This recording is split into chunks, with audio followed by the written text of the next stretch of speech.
Hello everyone, I'm here today with Steve Ansell. Steve's here to tell us a little bit about his story, his awesome involvement in the community, whether that be through Rotary or otherwise. And just welcoming Steve. And Steve, maybe you could tell us a little bit more about who you are and what you do. Well, I came to Kilmore around 20 years ago. Kangaroos and kindness are the things that I noticed around Kilmore, and I love the fact that basically you can get everything in a country town, including compassion, decency, people talk to each other, and high-speed internet, which is kind of nice. You can work here, you can have your pleasure and leisure here, and you get to meet people like Emma. Oh, that's great. Kangaroos and kindness. I love that. I think I'll make that the title of this podcast. And so what motivated you to move to Kilmore? Did you just sort of look around and you were really taken with Kilmore and the people here? I was riding in Lancefield and coming to Kilmore to the bakery to have a sausage roll and a nice coffee early on Saturdays. And I looked around and I saw Chinese kids walking around. I saw a busy and vibrant main street with period buildings, and having a real interest in period architecture, that caused me to consider it as a destination for the next place that I'd live. Found a cheap house, which had a lot to do with it, but it's a period home built in 1880 that is a work of a lifetime, but I'm renovating it, restoring it, trying to make it more beautiful. So that was the reason I wanted to move out of the big smoke, which I lived in a city, and so I sort of wanted to live out or in, one of the two, as opposed to in the middle. And Kilmore did that. Absolutely. And period architecture, that's one of your many talents. Tell us a bit about what else you can do. Talents is a stretch, but I have a deep interest and passion for that. I studied that particular field in the 90s. My specialisation is from 1930 back to 1730, residential interior architecture. So there's not many 1730 buildings in Australia, but the 1930 buildings, the Victorian, the Edwardian, the Californian bungalows, they're a real passion for me, and I have a library at home of around 1,400 books on that subject. Only 1,400 books? Maybe an obsession, maybe. Just a low-key obsession, One of the great things around our region is the high level of community awareness, people who really do care for each other, look after each other. We're still not there yet, we're getting better at it all the time, but it's one of the reasons I joined the Rotary Club of Southern Mitchell. The awesome people that work there, within the group, the volunteers are just lovely people. They come from Broadford and Seymour and Kilmore and Wallen and Wandong and all around the place. They're just awesome people, and they believe in this one thing: service above self, which is kind of cool, I reckon. Very cool. And actually, before I started working this job, I didn't know much about what the Rotary was, which sounds really crazy because it's quite a big international organisation and movement. Can you tell us a little bit about the Rotary more generally and what you value? So the values are around that idea of service above self, or in Aussie terms, sleeves up, egos down. When a hole needs digging, look for a shovel, not someone to shovel.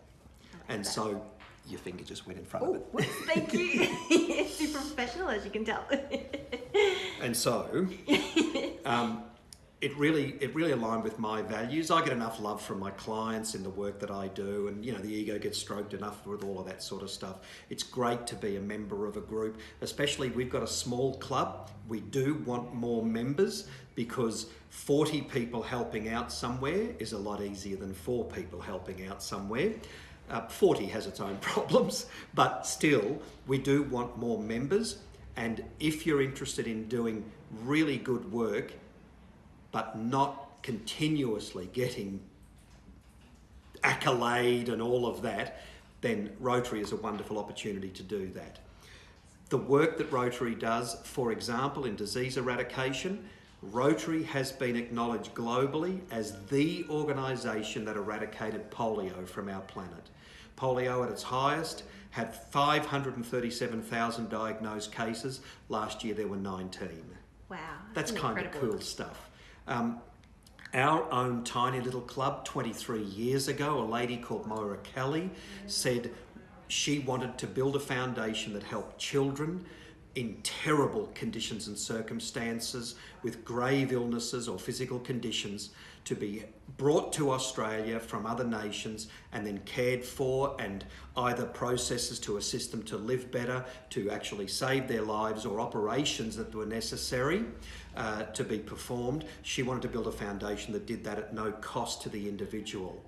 Well, that was a Rotary project, and a beautiful man from Rotary donated 48 acres of his own land. Now that's millions of dollars right there. And then 6 clubs, with our club being the coordinating club, built the centre, the rehabilitation centre. From foundation to finial, we built the lot. That's pretty cool for a club of only 22, 23 people. That's awesome. After the Black Saturday bushfires, and in fact today this is being recorded on the 7th of February, so it's the 11th anniversary of Black Saturday, a man called Kevin Butler lost his fences and outbuildings from his property in Kilmore East, and a lot of his livestock either died, were injured or escaped. He started building some fences, and then his wife said, the neighbours need fences. Well, that grew from that happening to Blaze Aid, which is an organisation with over 13,000 volunteers, and they go all around the country, rebuilding fences, rebuilding lives, helping people. That was a Rotary project from Sleepy Hollow. That's amazing. Yeah, it's kind of cool. And actually, you bet me to it, but I was going to ask you if you could tell me some amazing stories from the time that you've been at Rotary. Can you tell me another story about someone who you've seen personally impacted by the work of Rotary, or maybe someone who was really special to you, or something that... Well, there's a guy called Paul Cooperman, and I think you know Paul, and he's just a lovely man, and he heads up a thing called the Field Trip. So I'm going to say to you that Rotary made me aware of Paul. I then attended a function, it was a conference, a weekend called Someday, the Someday Conference. And that helped me after the Black Saturday events, and after trying to rebuild unsuccessfully in the way that I needed to, some of the areas of emotional capability that I wanted to rebuild. And his event enabled me to really gain purchase on some of the fundamental things that I needed to look at in my life, and then have a much, much happier time. So that was thanks to Paul, and originally that was introduced to me through Rotary. Oh, how awesome. So is that a personal enough example? Absolutely, and I'll be sure to tag Paul in this as well. And what about the impact that you've had on someone else through Rotary? Well, I don't know what impact I've had. It's really a group effort, and we get together and stand arm in arm, shoulder to shoulder, and just work on fixing what's wrong. Now, when I say that, it's not political, it's not religious, it's not judgmental. We see something that needs doing, and we either do it or try to work out how to fund the doing of it. So Rotary has been able to contribute at a simple level, but a fundamentally good level, with the men's sheds in our region. They have gentlemen who are of advanced years, let's say, not all of them, but many of them, and they quite often bring medical conditions with them to the men's shed. If they have an episode that requires medical attention, and perhaps they've lost consciousness, etc., how do the paramedics or the people in that space know what their current conditions are? Well, there's a document that Rotary has funded, and what that is that each member of the men's shed has a medical record kept at the men's shed, so that if they have an episode while there, you go straight to that, you give it to the medical people, and they can see what they need to do to be able to care effectively, or in the most effective way, for that person. So that's literally saved a couple of lives. That's amazing. So Rotary is all about coming up with solutions to the problems, and big ideas and innovation and all of that kind of thing as well. And small ideas. And small ideas too, that all add up to big things. But also just that understanding of the need, the importance, the value of community, and that sleeves up, egos down type idea.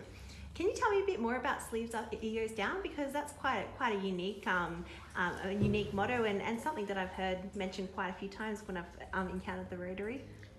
It's just the theory that a whole lot more gets done when no one cares who gets the credit.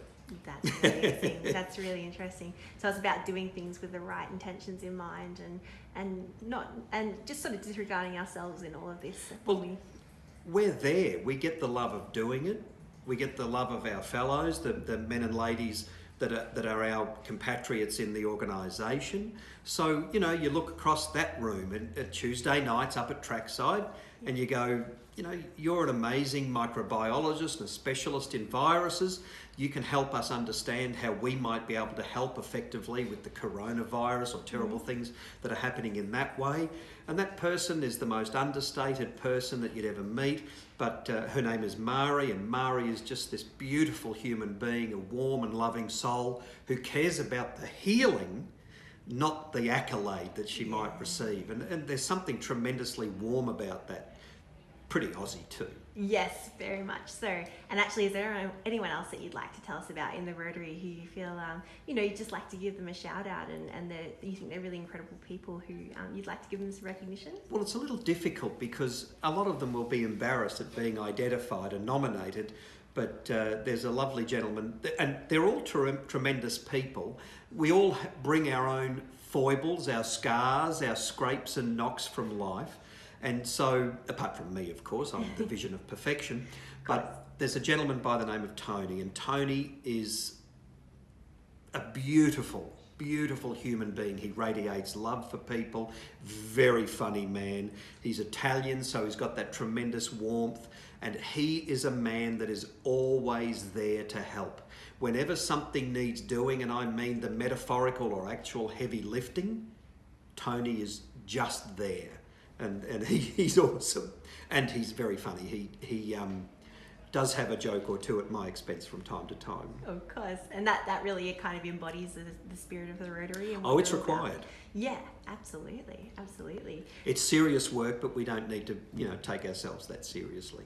Well, it's funny because when we got to come to one of the Rotary meetings, I was surprised at how much fun you had as well. It was such an unboring meeting, and is that really kind of the spirit of what you do as well? Is, you know, still having a bit of fun and always taking care of each other? Always. There's a joy of working together on something that's fundamentally adding to the fabric of your society. So there's a great joy in that achievement, but there's also the joy of companionship and fellowship coming together to know that these are lovely people that you're surrounded by. I'm sure that everybody gets an opportunity to do that, but this is in a formalised way. The Rotary organisation also is a very, very large and wonderful family. So last year I had opportunity to go to Malaysia, and Wow. I went to a Rotary meeting where I spoke and shared about our Rotary meeting, or our Rotary club here. And then I was able to receive beautiful warmth and fellowship. They fed me, which was very nice Malaysian food. Oh, they great gave me food. a banner to take back and a letter of thanks for me having come to speak to their club. That happens everywhere, all the time, all over the world. Rotary undertakes programs of learning and understanding all over the world. We've got an exchange student in Taiwan at the moment who's from Broadford. We've got people that we work with who are not doing so well, that we help to lift those people up, and of course at the same time lift each other up to be all the things that we need to be, so that we're taking full advantage of our opportunities. That's awesome. So it's quite a global movement of service before self. It is. It has around 1.3 million members. Wow. And how long has it been around for? More than 100 years. Wow. So it's been around for a really long time, and it's quite well established. So Steve, just to finish up with a final question, as you know, we're the Wallen Future Hub, and we're really interested to know what community feels about Wallen and the kind of future that you would like to see for our area, whether that be Kilmore or Wallen and surrounds. Is there anything that you can tell us about the future of Wallen and the vision that you have for us? Well, first of all, my experience of Wallen really began because I drove through it from living in Melbourne, riding in Lancefield and going to Kilmore, and then driving back down this way to get back home. I've watched Wallen grow phenomenally. It's probably 2.5 times bigger than it was when I first started driving up through here on the weekends. It's now got a school, which I find just fantastic, the Wallen Secondary College. I've done some work with the young people there. They are just amazing young people. The Wallen Future Hub, as I became aware of that and met you and Selena, it's just this powerful inspiration. It started with very modest beginnings, and now the vibrant thing that it's become, can only just tell me that I should be looking very favourably to the future with Wallan Future Hub and all the fantastic things that are happening. It's sort of become its own force of nature now, where programs are being run, facilitations being done, lots of really exciting and interesting stuff, and that's the embodiment of this region. Get up, get on with it. And by the way, I would just urge everyone to have a go. You don't need to do everything. Just do more than nothing.